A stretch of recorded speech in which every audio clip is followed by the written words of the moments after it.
In today's video, we're going to have a serious conversation about what's going on in the real estate market today. Here in Southwest Florida, we have seen economical ups and downs, and we know what to expect when an inflation or real estate bubble collapses. I would almost rather use the word appreciation. Real estate is more appreciated today than it was in the past. I am concerned that many places, in particular rural America, who have not been through these ups and downs of the sea that we call real estate, are really unfamiliar with what could potentially happen. You see, here in Southwest Florida, Las Vegas, and other markets that fluctuate with the economy, we understand what's about to happen or what potentially could happen. But a lot of people in rural America are still inflating a bubble that in other places people are seeing the warning signs and starting to back off. Small town places that had never seen this type of appreciation are for the first time getting a taste of what the American economical system is like, and I don't think these folks are prepared for what could potentially happen. Markets that in the past were more vulnerable also had people that were buying from other countries, people that understand that life in other places is much more difficult, and the opportunities that you're given in the United States are appreciated and exploited to the max. That's why places like California, New York, and Florida, even Texas, always have higher real estate values because people in these places appreciate real estate much more than in other parts of the country. They understand it's a valuable asset, and once they get their hands on it, they don't let it go. But in other parts of the country, moving from place to place every 3 to 4 years is just part of the American cycle of life. A cycle of life that many buyers in these other markets that are more vulnerable are not used to. These are segments of the population that don't move too far, and if they move, it's only a few counties over. They're not moving cross country. But it's the American tradition to pick up your bags and fearlessly move anywhere in the country as situations change. Tales of bust and booms, places like Detroit that today are the center of the world and tomorrow are the shame of it. It scares me to see what's happening in a lot of these rural markets where there's this huge demand in places that really has no significant explanation. Who the crap is moving to rural Alabama? What incredible opportunity is unfolding there that makes people want to end up in that place? We're having a labor shortage in Florida in construction, but there are 4 million Mexicans here that are gone now. There hasn't been a labor shortage in Alabama that's recent. There's been a labor shortage in Alabama since they ended slavery. So why now all of a sudden is a market in Alabama reacting to a labor shortage? Why the crap are people moving to these places? We know the answer is because people are looking for affordability. But what's driving these changes isn't really visible in the places people are moving to. I know what people are fleeing because I left an expensive market in South Florida and I moved to a rural place that was more affordable, and I lasted less than a year there when I realized it just wasn't for me. And now I'm starting to see that the difficulties that made life in the city are also now being transported to the rural place that I moved to in Alabama, and now they're going to face the same exact problem in rural America as we are facing in the big urban cities. So the question is, if rural America is starting to become as expensive as our cities, you might as well live in a city where you have access to everything you want, because that little rural dream is now becoming as expensive as the cities. But there's a big difference between a city that's existed for a long time and that has businesses, transportation hubs, and access to amenities, to a country place that offers absolutely nothing in the long run. People today don't even have retirements anymore. You have an entire population that's entering retirement and they don't own real estate because they gave everything they had to raise their kids, the millennials, who are now also facing a housing shortage. But at least we're young and able to figure this crap out. What's happening to the parents of millennials who now are entering their 60s and they don't have a house. They've blown through whatever the crap inheritances they had, and now they're living in a rented area, and they don't have income, and now they're having health problems, and they don't have $700,000 to retire on like their parents did. If you think the homeless problem in America is bad now, give it a few more years until we find a huge portion of the population is needing social benefits. We want to give it to them. Who's going to pay for it? The people that are buying these houses now. So if you think things are going to get easier in the future, you might as well start thinking a little bit more on that. It's not going to get easier in the future. It's not easier in other parts of the world. United States is just getting a piece of the pie that everybody else has been getting now for a long time, which is that the children have to help the grandparents. There's no longer a hen with golden eggs for Americans. And every day, we want bigger houses, newer cars, fancier restaurants. We're getting used to a lifestyle that eventually we're not going to be able to keep up. And that's not just older people, that's millennials, that's everybody. If you think cars in America are expensive, go on a website called Revolico.com and see what automobiles can cost in the Caribbean islands. Talk to somebody from Haiti and ask them how hard it is to import a vehicle into that country. Or talk to somebody in Mexico about paying $600 in rent, even though you're making $8 a day. One thing that captivated my attention when I moved to rural Alabama was how people there will complain about their salaries and their high rent. Oh, it's unbearable. In a place that is so easy. You're paying the cheapest rents in the world. Literally, you're paying $200 more a month to rent in Alabama than you are in Mexico. Yet, the people there making, 100 times more money, 40 times more money. I'm not even going to do the math on that. Americans are still complacent about having some of the easiest situations in the entire world. It's not going to get better. You're going to have to spend less. You're going to have to save more. You're going to have to work harder. And you're going to be getting used to your money being worth less. Other countries don't have ease of loan like we do in this country, where you can access capital that's not yours very easily. Other countries don't have real estate that's affordable to a working class person. There's countries like Cuba where you're making $20 a month, but a house can cost about the same as it would be in the United States if it's of equal condition. I mean, even with this inflation, right now, your situation in America is that your 1 hour of work still pays you 20, 40, or 100 times better than somebody who still needs a house, still needs a car, still needs everything you do because of globalization. So instead of complaining about how hard life is getting, realize that there's going to be no magical thing that's going to come and save you. What's going to save you is to not buy into capitalism as far as buying things you don't need. Materialism, the greed of the car and the wheels and the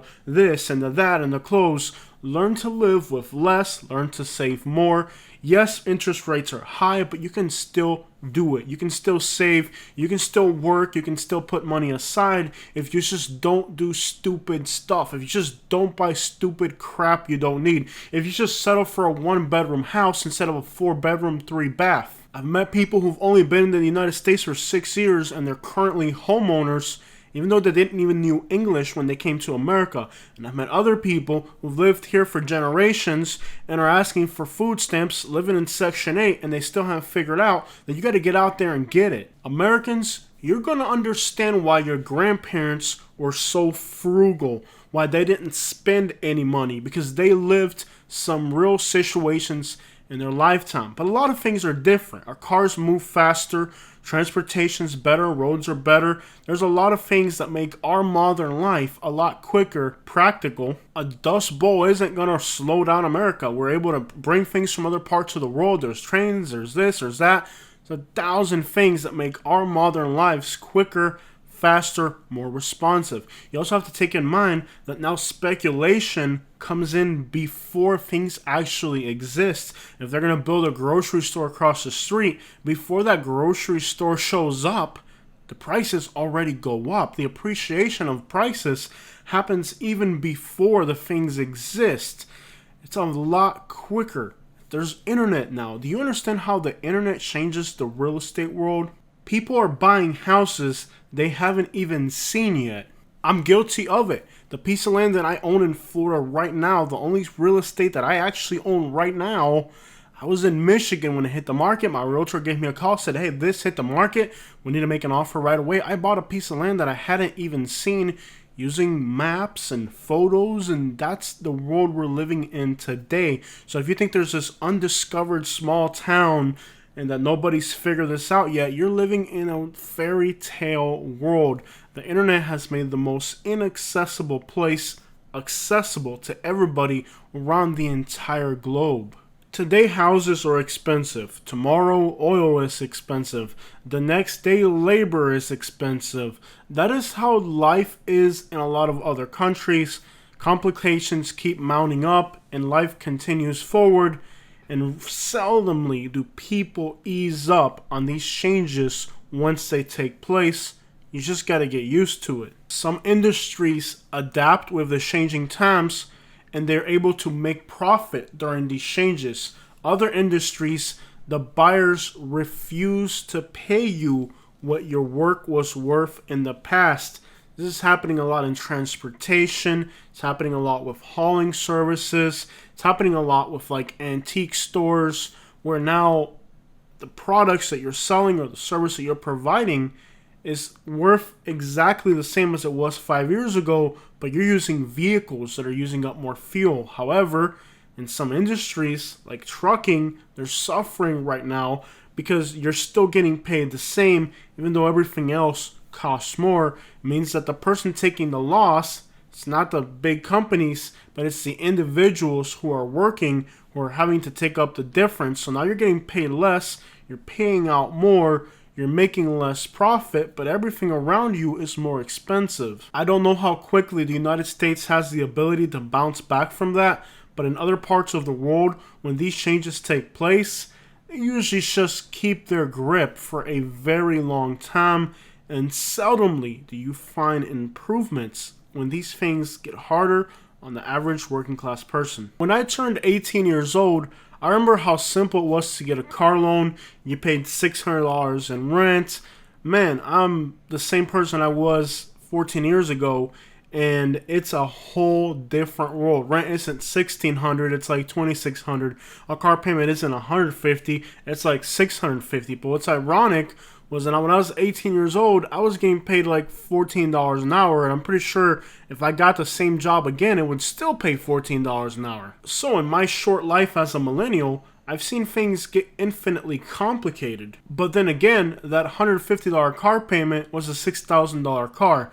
$6,000 is probably the down payment today on my $30,000 car, which is really $50,000 out the door.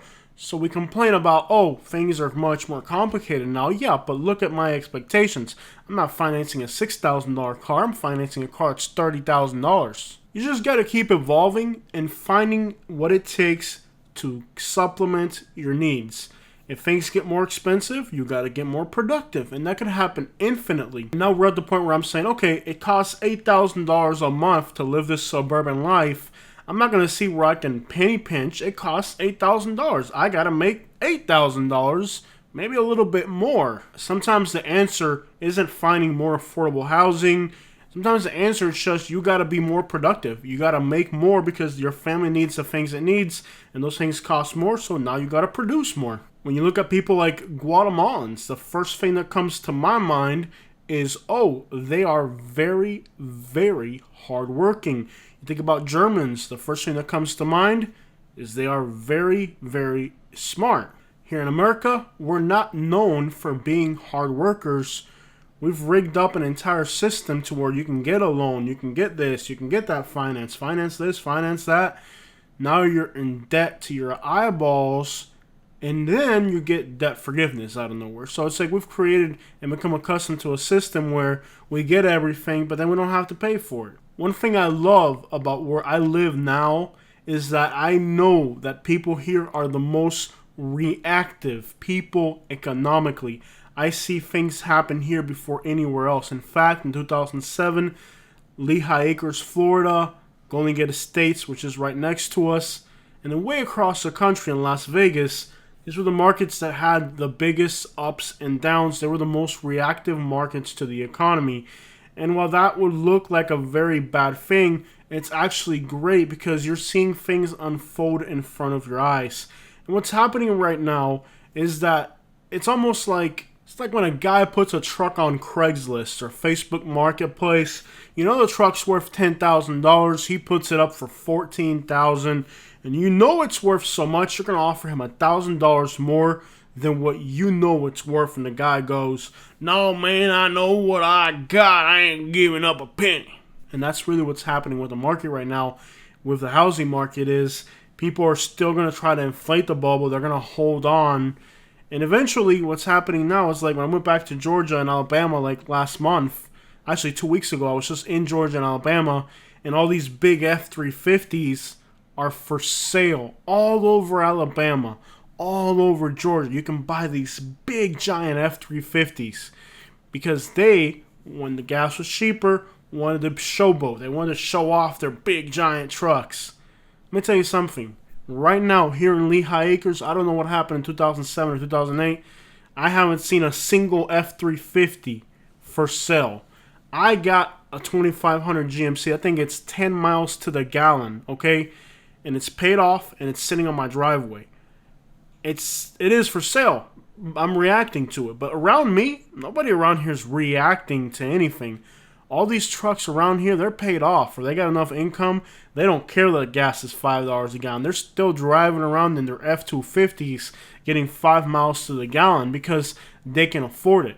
But when you go to Alabama and Georgia, every little town we were going into, I noticed me and Katie were laughing during the videos because every little town we went to, before you entered every single town, there was 5 or 6 big F-350s for sale because they couldn't afford the gas. Now, these are the same little rural communities that have seen a 60% increase in real estate prices in like the last 3 years. So right now, Georgia, Alabama, the places that we just went to on this road trip, we saw so many of these big, giant, jacked up trucks for sale. Why are they selling them? Because they can't afford to put fuel in them. So in these little towns, people are selling their F-350s because they can't fill them up. But at the same time, right now here in Southwest Florida, people still got their trucks. They're still driving them around, but they're acting reactively to what's going on in the real estate market. But these little towns are now at peak. There's no inventory at all. And a lot of these little towns where, right before lockdown, the first lockdown we had, each one of these towns had 60 houses on the market that had been sitting for 6 months. But now these YouTubers, which I call them clown YouTubers, like I'll make this video talking about real estate, but it's not what I do every day. And I could start doing these videos every day and my channel would just blow the crap up. But to me, these YouTubers that do this, they're just complete clown YouTubers. Like, there's just speculation, and I don't know, a lot of my subscribers tell me that they have people behind them that are kind of pushing them to say certain things, to try to see if certain things will happen, make people sell, make people buy.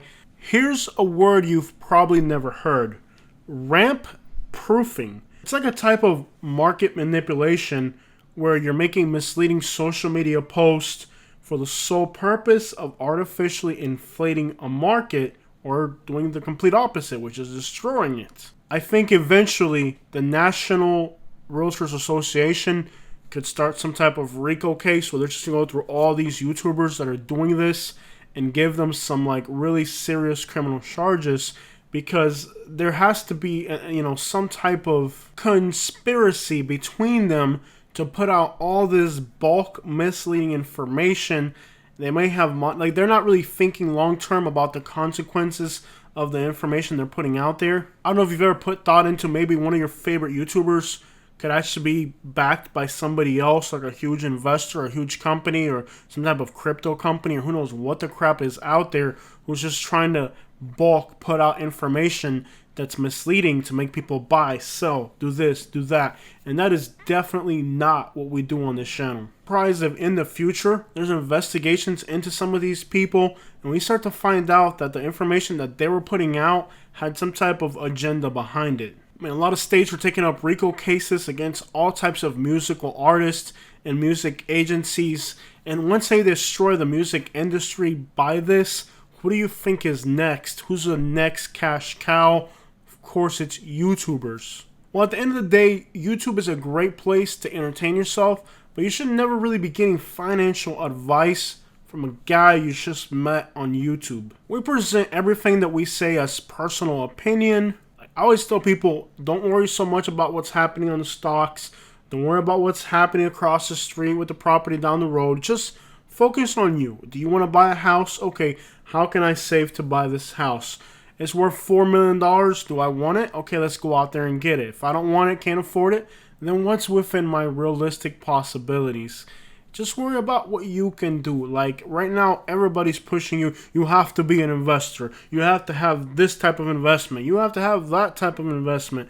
Oh, this type of investment's growing. All that type of investment's shrinking. And everybody moves their money from the left to the right. And every time you make one of those transactions, you're just going to lose. But if you live within your means, you save a little bit, you're always going to be growing little by little. And at the end of the day, if you're able to have the things you need, you should be content. And to worry about something that's outside of your means isn't going to make anything better.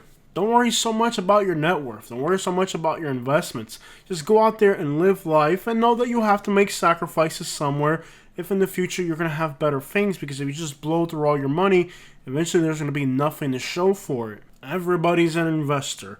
Everybody's got real estate. And everybody's got like live your life within your means. Enjoy the things that you have. If you can do it, do it. If you can't, don't. There's always, what if I had done this instead? Or what if I had done that instead? Like today, I thought, what if instead of buying a property in 2016, I had used that money to finance a house that now would be worth $600,000? What ifs? You would have known yesterday's lottery numbers would all be millionaires. There's too many what ifs in life. But one thing's guaranteed, stupid people will make stupid decisions back to back. Doesn't matter how many opportunities you give them, they're going to blow every single one of them. But smart people and go-getters, it doesn't matter how much is stacked against you, you're going to come out on top because you're always trying hard. Alright guys, so there it is. And the most resounding thing that I want you guys to grasp from this video is that I'm really concerned that in the future a lot of people entering retirement are entering retirement with absolutely nothing. And who's going to subsidize those people's needs? The other thing that I want to resonate about this video is that I really feel that a lot of people who are now in this explosion of property appreciation in rural America do not really understand what that entitles, or even how we got there. Just know your role, know who you are, know where you belong, know what you can afford and what you can't afford, and don't try to play a script that isn't yours. What if I sell my house? Or what if I buy a car? Or what if we get something that's electric? Or what if we get something that's gas? Or what if now cars are worth more? Now cars are worth less? What if gas keeps going up? What if... Stop worrying about all the what ifs in life. Fear of being left out. Is that the thing that's going around now? Oh, all my friends are investing in this, so I have to go and invest. All my friends are doing this, so now I have to go and do it. Great things can come from being left out and being excluded. I got excluded from high school. Now I make more money than my teachers used to make. I'm sure somebody had a ticket for the Titanic, and guess what? They were late, they missed their ship. Something better was awaiting them than what was on that ship. All your friends are investing in something, let them invest. All the other people your age are buying houses, let them buy houses. You just ride your train and you stay in your lane, and whatever you're working towards will come to you in its right time. I'm not saying you should play everything in life safe. Sometimes you got to take a risk. If you want to get something, you might have to risk something. Just know every time you make a decision that you understand what is at play. What do I stand to lose? Like when I left Naples, Florida, I knew that I may never be able to afford to move to this city again because moving into that city was never going to be possible, likely almost impossible. I understood that when I left. I took the risk, and that's in the situation I'm in now. But when I took that decision, I knew the consequences of that decision, and now I have to deal with the consequences of that decision. But I knew this is the risk we're taking. We weighed the odds, we went with it. It didn't work out, but okay, we took a loss, but we knew that the loss was something that we could have taken, and that's the way things worked out. So if you're going to take a risk, just know, hey, we're going to take this risk, but this is the downside. Are we going to be able to live with that? If we can live with that, then go for it. If you're not going to live with it, then keep playing it safe. I have moved 3 times in the last 2 years. I've bought $100,000 in car, buy a car, return a car, do this or that. You don't want to live like that. You just want to make some decisions and say, okay, this is the way we're taking our life, and this is the direction we're going to go, and just make 3 to 5 year plans or something. Don't make 3 to 6 day plans, because this month gas is cheap. You buy an economical car. Next month it goes down, and you're always changing and letting you know. There's always going to be something different in the air, and a lot of these problems that we're facing could even be purposely created to make you buy a car, make you buy a house, make you sell a house. They're purposely doing these things to make you react. And if every time they tell you to jump, you're going to jump, eventually you're going to get tired of jumping, man. Make a longer term plan and stop reacting to the gas price. Stop reacting to the real estate prices. Oh, now the interest rates are different, so we have to do something different. Every day is a different change and then a different reaction. Just make long term plans. Stop living your life based on what news article came out this morning. They're pushing your buttons, and you're all reacting at the same time. They're getting exactly the effect they want. People have always had cars.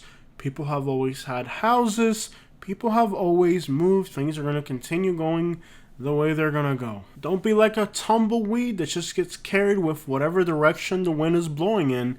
Learn to make some solid plans.